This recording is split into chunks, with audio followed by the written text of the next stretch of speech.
this weekly podcast on BackPageLead. How are you feeling? You don't look like one of those Everlast punching bags, but do you feel like one after copping a few whacks in the last few days? Oh, Charlie, I wouldn't cop those whacks. I'm not feeling great because I've got a little bit of a cold again. But no. Look, it's just interesting about this leadership stuff. I know that at the Kangaroos, and I think I said on SEN during the week that we basically did that type of thing every week. We're honest with one another and we're always approachable. So I just thought it was interesting to bring up that we could have won 5 flags when I think that was just a little bit of rubbish. Well, let me fill the listeners in with the background. Luke Darcy, the former Bulldogs player, now media pundit, kind of took a pot shot at you, but he was mainly having a go at Jason Ackermanis, and saying that if the Kangas pulled you into line and kind of made you accountable to everyone else, you might have won more flags. And then your old teammate Wayne Schwass trumped that by saying there were rules for Wayne Carey at North Melbourne and rules for everyone else. Can that be right? I tend to agree that there are certainly at different times rules for some guys and not others, and I think we see it with a lot of football clubs. I think if Jason Ackermanis was playing good footy, and I think I said this last week or the week before, that he'd be still at the Bulldogs. But as soon as you stop playing good football, then all those little things do matter.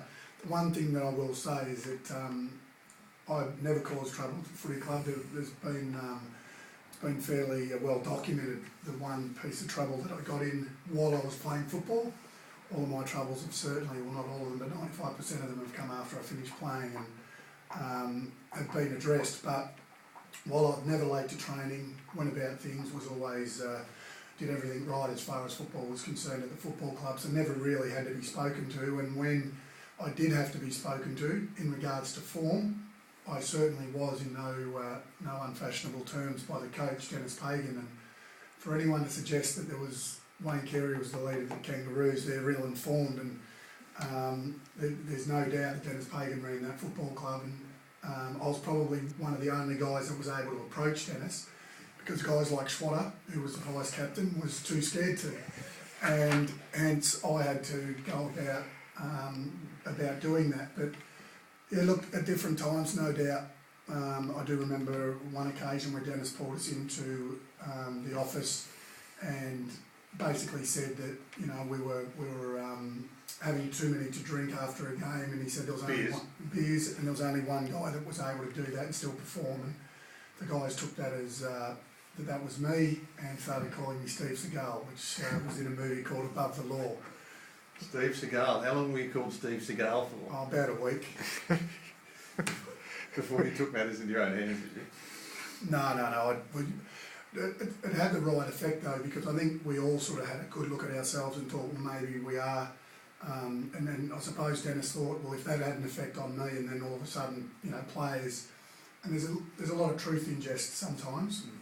If players were having a little bit of a go at me, then that might slow me down, hence the rest of the group down, because we were very close and we did everything together. Well, let's talk about the feedback you got from Dennis sometimes. He didn't mince his words, did he? He was pretty direct and sometimes brutally direct. Oh, yeah, definitely. But one thing with Dennis and myself, Dennis always would give me a spray behind closed doors rather than in front of the group, whereas other players, and you can call that preferential treatment as well in some ways, because he never belittled me in front of the group, whereas he would others. So in a way, Schwatter's right in what he says in aspects, but certainly not from a football point of view or for things that I was doing overly wrong at the football club. Okay, well, what do you think about this modern trend, pioneered by leading teams and Ray McLean, to have this 360-degree feedback idea where players sometimes get very confronting feedback from their peers?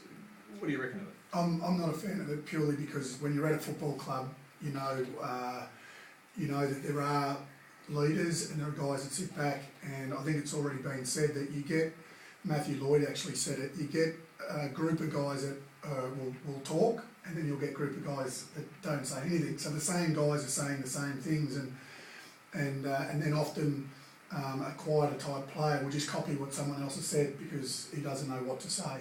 So it really, you know, I don't think it works. I don't.